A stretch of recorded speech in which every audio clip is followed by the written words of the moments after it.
এসআরএমের মতো লোকেরা কয়টি সংবাদপত্রে বিনিয়োগ করেছে তদন্ত করুন।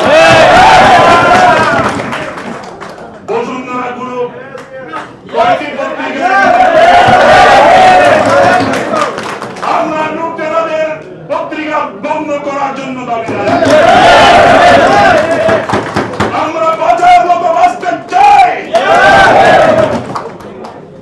অনেক কথা আছে মাননীয় প্রধান তথ্য উপদেষ্টা, বুকের মধ্যে অজস্র যন্ত্রণা নিয়ে বাংলাদেশের বুকে ঘুরে বেড়াচ্ছি। আপনার মাধ্যমে এদেশের জাতীয় সরকারের পতনের পরে আমরা আজকে মন খুলে কথা বলতে পারছি, নিঃশ্বাস নিতে পারছি। বাংলাদেশের ব্যাংক লুটেরা কেন সংবাদপত্র বের করবে? বাংলাদেশের সন্ত্রাসীরা কেন সংবাদপত্র আশ্রয় নিবে? বাংলাদেশের ভূমিদস্যুরা কেন আইডি কার্ড নিয়ে পিআইডি আইডি কার্ড নিয়ে সচিবালয়ের ভিতর বিশৃঙ্খলা সৃষ্টি করবে? ভূমিদস্যু, খুনি চক্র, অপরাধী চক্র সংবাদপত্রের আইডি কার্ড নিয়ে সচিবালয়ে জিম্মি করার জন্য গত কয়েক সপ্তাহ ধরে চেষ্টা করেছে, সফল হয় নাই। বাংলাদেশের দেশপ্রেমিক সেনাবাহিনী গোয়েন্দা সংস্থা সেই ব্যাপারে আপনাদের ঊর্ধ্বতন মহলে জ্ঞাত করেছে। আমি বেশি কথা বলতে চাই না। পত্রিকার সার্কুলেশন বৃদ্ধি বা অন্যান্য যেসব দুর্নীতির কথা বলা হচ্ছে, আমরা যারা বিজ্ঞাপন পাই না, আবার বিনামূল্যে বিজ্ঞাপন ছাপাই, সরকার আমাদেরকে বিনামূল্যে বিজ্ঞাপন ছাপানোর জন্য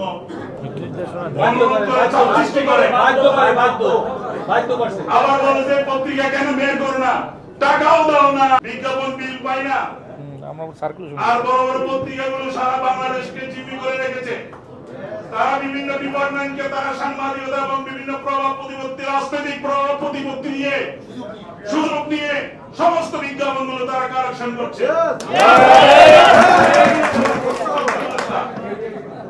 আপনাকে যেভাবে আপনি বিপ্লবের মাধ্যমে এই জাতিকে জাহারে মুক্ত করেছেন, আমাদেরকে বাঁচার একটা সুযোগ দেন। সকল সম্পাদকদের মনের কথা আপনি আমাকে সময় দিলে মাননীয় উপদেষ্টা, আমি আরো অনেক কথা আছে আমার কাছে। তবে 6 মাস অন্তর অন্তর আমাদের এখানে ডিএপি অডিট হয়। 6 মাস পর পর আমরা হিসাব দিতে দিতে আমরা বেতন জোগাড় করব না, অফিস ভাড়া জোগাড় করব না, পত্রিকা প্রকাশ করব। আমি আপনার কাছে একটি দাবি জানাই, আমাদের অডিটটা 1 বছরের জন্য করা হোক। আমাদের আরো অনেক কথা আছে, অনেক কথা আছে মাননীয় অন্যের সম্পদ দখলকারী, ব্যাংক লুটেরা চক্রের এবং দলীয় দাসত্বকারী, যারা দলীয় দাস, যারা আওয়ামী গোলামি করেছে, আওয়ামী গুন্ডামি করেছে, তাদেরকে সংবাদপত্রের আধিপত্য থেকে তাদেরকে অপসারণ করতে হবে। তারা সমাজে রাজনীতিতে প্রভাব সৃষ্টি করেছে, সংবাদপত্রে প্রভাব সৃষ্টি করেছে, বিভিন্ন অফিস আদালতে ব্যবসায় প্রভাব সৃষ্টি করেছে। সব বিষয়ে আমরা আপনার কাছে একজন বিপ্লবী হিসাবে আপনার কাছে আমি সেই দাবি আজকে এই সম্পাদকদের সমাবেশ থেকে আমি বিনীতভাবে অনুরোধ করছি। অনেক আবেগ, অনেক যন্ত্রণা, অকুশলভাবে আমি আমার এই বক্তব্য এখানে শেষ করছি।